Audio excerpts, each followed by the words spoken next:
Welcome to Feed Dump! This week in honor of Father's Day, we're all things we love about dads. I'm Dad Jokes. Hi, Dad Jokes. I'm Beej.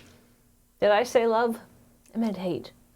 Joining me this week is golfing attire. I'm not even a dad, but I got the wardrobe down pat. And the inability to bear children. Bear children? I don't even want human children. Dateline, Brockton, Ontario. Police and firefighters were called to a local park after a heated argument broke out about the shape of the Earth. Not to be a pedant, but flat isn't a shape. Not to be a pedant, but it's pronounced pedant. Okay, are we talking platonic solids or sports ball shapes or fruits or things they found in each other's ears? We're actually talking a platonic solids thing, probably because it was a woman arguing with her boyfriend's dad, and if it's not platonic, then there's more issues there than I want to get into, but here's what happened. The woman was saying that the Earth is flat, and the boyfriend's dad was saying that the Earth was round. And he got so enraged over the course of this argument, he started throwing things into their campfire, including a propane cylinder, which then caught fire. And then the police were called. Turns out neither side would change their views. Burning all of your possessions to prove to the other side that you're right? I can't wait to see this come up in election season. I can appreciate that there's a certain kind of person who's so scientifically dubious and distrustful of authority that they won't believe anything unless they see it firsthand. Luckily, it's easy to prove to somebody that the Earth is round. You can just send them on a non-stop around-the-world boat trip. The bonus is that then they'll be gone for like 2 years. The bad news is you're out about $10,000. But if you're just throwing stuff into a fire anyway, hell, you've probably got money to burn too. We didn't start the fire. It was always burning since the world's been turning, 'cause it's fucking round! A nationwide blackout hit Kenya this week after a monkey fell onto a transformer. Did the monkey die? Finally, some good monkey news. My Beast Wars Gen 1 Transformers crossover /fic came true! Wait, /fic? Does the monkey fuck the transformer? Clang, clang, clang! No, he did fuck the transformer. The whole power grid went down, they lost 180 megawatts. Clang, Clang, clang with the trolley! And now it's time for a new segment for this week only, Deep Insights with Beej. Deep Insights with Beej. Here's an insight.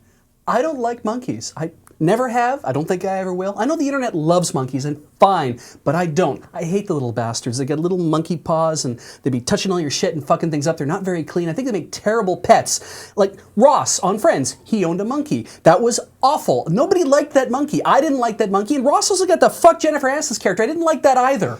He got to fuck Jennifer Aniston's character even though he owned a monkey! I know, right? Doesn't that make you mad? I know! And the fact that Hot Rod got the Matrix of leadership from Optimus Prime when Ultra Magnus was clearly the superior leader, what the fucking... Well, we are having one or two little problems at the moment. It won't be too long before we're with tonight's episode of Tour of Duty. Bateman's Bay, Australia. A sleepy seaside town usually known as a tourist destination, except it's also now home to about 136,000 giant bats, which are endangered and have droppings so acidic that they will melt the paint off your car unless you clean it off in a couple of hours. Batshit rain. You should probably not get off the plane. Batshit rain. I mean, this sounds terrible, but it's happening in Australia, and bats only come out at night, and the sun never goes down in Australia, right? Because it's in the southern hemisphere? No, Beej. You're thinking about the Arctic. This is the southern hemisphere. Their days and nights are backwards. So then all the people sleep during the day like bats. What's the problem?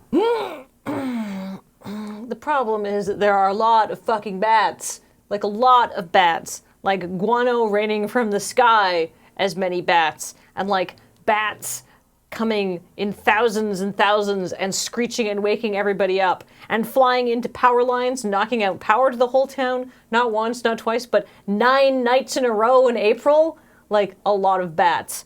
One local resident, Kim Swadling, wins the Understatement of the Year award for saying, "It's just not pleasant." Guano's just falling from the sky? God, I usually have to pay like $5 extra for that with chips. No, Beej. Guano is the stuff they put in energy drinks to make you stay up all night. Like in Australia when the sun's out all night. But bats are nocturnal, so why are they out during the day? Sunspots. Oh, okay, we're gonna call this episode to a close in case I catch stupid.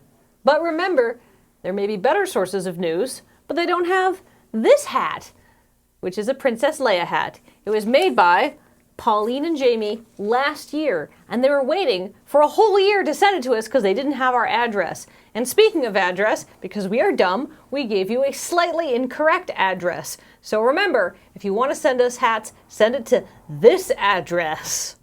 Bionic Trousers Media Inc., P.O. Box 8132, Victoria, Maine, Victoria, British Columbia, V8W3R8, Ottawa, Canada. The Ottawa part's not real. It's the ongoing joke we have. And it's like all the write-into Canadian things always ended in Ottawa. If you had grown up in Canada, you would understand why that was funny. Kathleen, out.